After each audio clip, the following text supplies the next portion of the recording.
Hello, it is A Nikki B on the scene. If you are new, please hit that subscribe button so you don't miss another beat with me. So I was on Instagram the other day and I ended up seeing this post made by some chick on Twitter talking about colorism. And what she said was very ignorant because I feel like it had nothing to do with colorism at all. But I'm gonna read you what she said and then we're gonna get into the discussion. I'm not gonna lie when you bees talk about colorism. Remember to mention how a lot of dark-skinned girls have a weird hatred toward light-skinned women for no reason. Now, my biggest issue with this is the fact that she says dark-skinned girls, light-skinned women, and then she has the weird hatred, then the whole, oh, y'all just hate me for no reason. And it's like, if you understand what colorism is, then you will know that there is a reason for why this alleged dark-skinned girl or dark-skinned girls that you're talking about are feeling. And I don't like the fact that she says dark-skinned girls, if it's like, okay, they are girls because they are immature, they're ignorant, but then you want to say light-skinned women, so they have to be more mature. I don't like the difference of that. If you're gonna say girls for one, say girls for the other one. If you're gonna say women for one, you're gonna say women for the other. Don't separate it like that. And it's just sad because when people talk about colorism, especially people that look like her and think like her, not just look like her, just think like her, they think that, okay, oh, I'm light skinned, I deal with colorism, we get it too because X, Y, and Z, I had a fight with them or they bullied me, etc. And it's not to say that, oh, the problems that you experience doesn't affect you at all or doesn't matter. However, you still benefit from colorism based on how you look. If you are lighter than this, you're gonna benefit from it. People who look like me and even darker do not benefit from it. Let's talk about it because maybe some people do not know what colorism is. Colorism is the prejudice or discrimination against individuals with dark skin tone, typically among people of the same ethnic or racial groups. And we've seen this done so many times in America, outside the country. We want to be as lighter as possible. To look like who? Look at your For You page.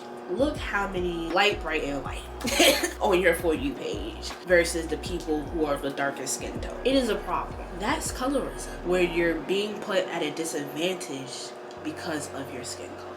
You're being pushed because you look like the closest thing to whiteness. And let me just tell you guys this, the history of colorism. The lighter slaves were in the house because they were a product of R. Therefore, we end up with lighter skinned children. And it did it so much to now we're able to produce lighter skinned people without actually having to mate with someone outside of the race. And then you get deeper into the history, they talk about the paper bag test. If you were any darker than that, you wasn't gonna get hired. You know, they use this a lot during the hiring process within like black communities. So if you was darker than a paper bag, you was not going to get hired. You was not going to proceed with anything. You have that. And then on top of that, she ended up mentioning Willie Lynch. And I feel like Willie Lynch is one of those interesting historical pieces because it's a lot of iffiness going on with it. So what I'm basically saying is that with the Willie Lynch letter, a lot of historians are saying that it is a hoax because during the time that it was written, a lot of the language didn't sound like it would have came for the time that it supposedly came out. And a lot of the language that was used was mainly something of the 19th century. And this was supposedly supposed to be a letter from the 18th century. Already, they felt like there was some fabrication going on, and plus it didn't really get popularized until like the 1970s, around that time period. So it took some time for it to pretty much gain steam. But they also mentioned that if this letter came out in the 18th century, then black historians and other people would have been on top of it. They would have been mentioning it in their speeches, you know, referencing it and everything. Because basically the letter just talks about how can you basically keep your slave, and it talks about a lot of things and a lot of the issues that African Americans went through. So it's not to say that the letter itself was false in the truth of slavery and everything. It just seemed false in the time period that it came out, especially when they was actually referring to African Americans as black, which actually didn't really get popularized until way into the 19th century. And after that brief history, the whole point of what I'm saying with the Willie Lynch letter is that a lot of people like to say it whenever someone is talking about colorism as a way to deflect from the real issues with colorism, also to try to make it seem like that, oh, we talk about colorism in the division because we're still stuck stuck in a slave mentality. And then I looked at more of her tweets. Here's what she says. I'm speaking from personal experiences, not for the whole community. I was just going back and forth with a dark-skinned girl who kept bringing up my skin color, telling me I think I'm this and that cause I'm red, but I'm this and that cause I'm that.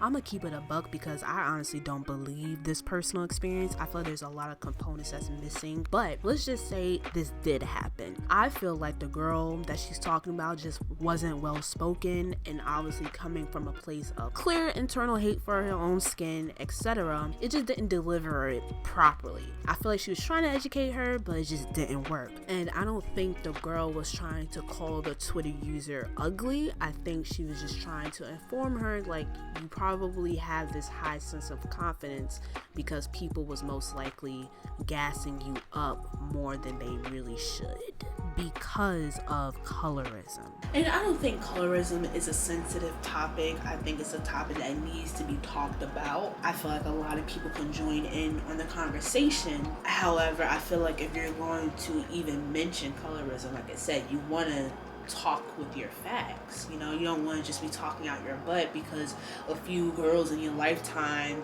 you had issues with, and then if you look the way she does, you benefit from that. It affects both parties.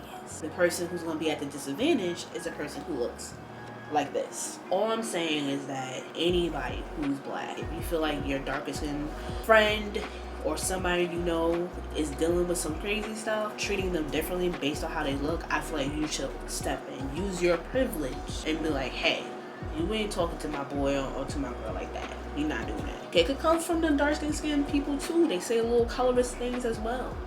Check them. I had some people in my circle that said some very colorist things. So if I hear something that's out of pocket, I'm checking somebody on that. Thank you all for watching. I hope you guys enjoyed the video, and I'll be back again with another one.